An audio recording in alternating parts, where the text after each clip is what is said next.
अस्सलाम वालेकुम। आज हम क्लास 9 में मैथ्स की एक्सरसाइज 1.6 के क्वेश्चन नंबर 1 का पार्ट नंबर 2 सॉल्व करेंगे।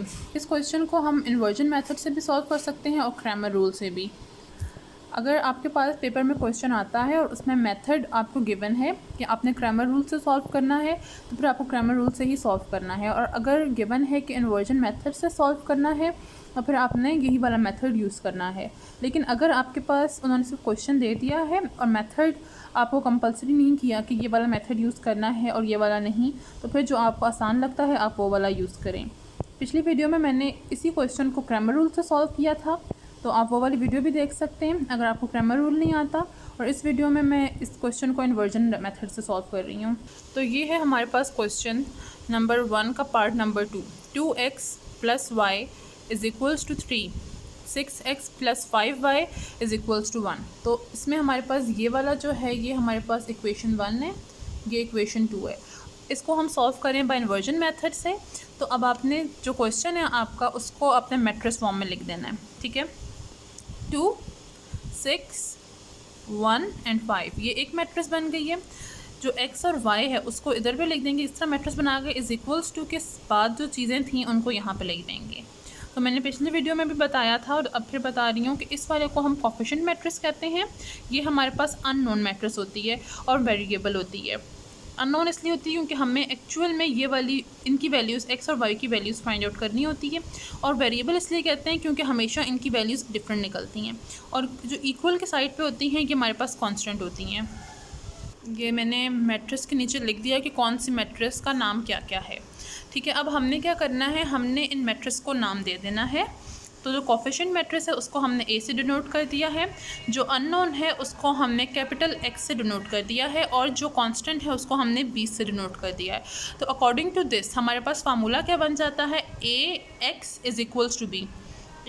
ax = b। तो फार्मूला बन गया ax = b। अननोन क्या था हमारे पास, x एंड y। हमने ये वाली फाइंड आउट करनी है मैट्रिक्स, इसका हमने नाम रखा था x। तो हमें एक्चुअली फाइंड आउट क्या करना था, x। तो हमने a को उधर पे ले गए तो वो क्या बन गया, a इनवर्स b, ठीक है। सबसे पहले हम फाइंड आउट करेंगे a डिटर्मिनेंट, चेक करने के लिए कि मैट्रिक्स सिंगुलर है या नॉन सिंगुलर है। मैंने सिंगुलर वाली पर भी एक वीडियो बना के डाली है, आप लोग को भी देख सकते हैं। तो हमने जब इस मैट्रिक्स को चेक करना होता है कि ये सिंगुलर है या नॉन सिंगुलर है, तो उसे हम डिटर्मिनेंट निकालना कहते हैं, और उसका फार्मूला होता है AD - BC, ठीक है। ये मैट्रिक्स जो A हमारे पास गिवन थी इसको हमने AD - BC के फार्मूले से सॉल्व कर दिया। AD 2 × 5 - BC 1 × 6, 2 × 5 10 - 1 × 6 6, 10 - 6 is 4। आंसर आ गया 4, नॉट इक्वल्स टू 0।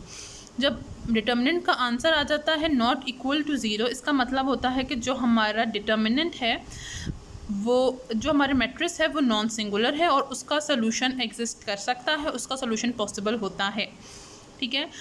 अब हमने निकालना था x, तो x का फार्मूला होता है a इनवर्स b। तो इसके लिए हम सबसे पहले a इनवर्स निकालेंगे, और a इनवर्स का फार्मूला होता है adjoint of a divided by mod of a, या a डिटर्मिनेंट। a डिटर्मिनेंट हम ऑलरेडी निकाल चुके हैं, हमने अभी सिर्फ निकालना है एडजॉइंट ऑफ a।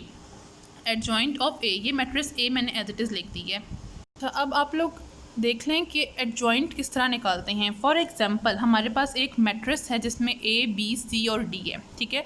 तो एडजॉइंट निकालने के लिए सबसे पहला स्टेप होता है कि हम रिप्लेस कर देते हैं A को D से, A और D की जगह आपस में एक्सचेंज कर देते हैं, और चेंज कर देते हैं साइन B और C के, ठीक है। सो हमने A और D को रिप्लेस कर दिया तो ये D और A बन जाता है। B के और C का साइन हमने चेंज कर दिया, मतलब माइनस है तो पॉजिटिव, पॉजिटिव है तो माइनस लगा दिया, ठीक है। तो हमारे पास जो पीछे मैट्रिक्स थी, तो अब हमारा जो A इनवर्स का फार्मूला था वो बन चुका हुआ है 5 - 1 - 6 and 2। पहले क्या था हमारे पास, पहले वो था 2 5 6 and 1, ठीक है। तो ये हमारे पास एडजॉइंट बनकर आ गया है, और डिवाइड कर देंगे 4 से, जो हमने a डिटर्मिनेंट निकाला था। अब आप देख सकते हैं इसको हमने इस तरह लिख दिया 1/4 करके, ठीक है। हमने निकालना था x होता है a इनवर्स b। ये वाली चीज़ हमारे पास a इनवर्स निकली थी, b हमारे पास ऑलरेडी था, तो ये हमारे पास x का फार्मूला बन गया है। अब हमने a इनवर्स और b को मल्टीप्लाई कर दिया। मल्टीप्लाई किस तरह करते हैं, रोज़, ये रो इसे कॉलम से, मतलब 5 × 3 प्लस -1 इंटू 1, ठीक है। Then next row -6 into 3 plus 2 into 1, सही हो गया। तो ये हमारे पास बन गया, इन्हें हम ऐड कर देंगे, ये आ जाएगा 14 और 16, ठीक है, और इसे 4 से डिवाइड कर देंगे। तो जब हमने डिवाइड किया तो हमारे पास आ गया है 7/2 -4, और x हमारे पास होता है x और y, ठीक है। x और y इस मैट्रिक्स को यहाँ लिखेंगे और इससे कंपेयर करेंगे तो हमारे पास x की वैल्यू आ जाएगी 7/2 और y की आ जाएगी -4, और ये आपके पास आंसर आ गया है। अब इस क्वेश्चन को हम चेक भी कर सकते हैं कि क्या हमारा क्वेश्चन सही भी हुआ है या नहीं। तो हमने कोई सी भी एक इक्वेशन उठा लेनी है जो हमारे क्वेश्चन में है। मैंने यहाँ पे कोई इक्वेशन नंबर 1 उठाई है, 2x + y = 3, और ये जो वैल्यूज़ निकालनी है x की और y की, इन वैल्यूज़ को मैंने इस इक्वेशन में डाल दिया है, ठीक है। x की वैल्यू निकाली है 7/2, वो मैंने इस x की जगह डाल दी है। y की वैल्यू निकाली है -4, मैंने यहाँ पे डाल दी, = 3 एज इट इज़ रह जाएगा। ये 2 से कैंसिल कर दें या मल्टीप्लाई कर दें, 2 × 7 14 / 2, दिस वन बिकम -4 = 3। तो इसको जब हमने डिवाइड किया तो ये 7 आ जाएगा। 7 - 4 = 3, 3 = 3 आ गया। इसका मतलब है कि हमारा जो आंसर है वो बिल्कुल सही आया है। अगर तो हम ये वाली चीज़ सॉल्व करते, x और y की वैल्यूज़ डालते इक्वेशन में और हमारे पास दोनों इक्वल में नहीं आते, तो हमारा आंसर गलत था और हमने लिख दिया कि सोल्यूशन सेट ये हमारे पास आ गया है। अब मैं आपको पूरे क्वेश्चन का दिखा देती हूँ कि मैंने किस तरह सॉल्व किया है, आप उसका स्क्रीनशॉट ले लेंगे। अच्छा, तो ये देखें, ये पहला पेज है इस क्वेश्चन का। असल में जो इन्वर्जन मेथड है ना, वो थोड़ा बड़ा है क्रैमर रूल से, तो आप इसका स्क्रीनशॉट ले लें कि किस तरह आपने इसे सॉल्व करना है, और अगर आप इसी तरह सॉल्व करेंगे तो आपको इंशाल्लाह पूरे नंबर मिलेंगे। उसके बाद आपने इस तरह से इसे सॉल्व करना है, इसे आप देख लें, स्क्रीनशॉट ले लें।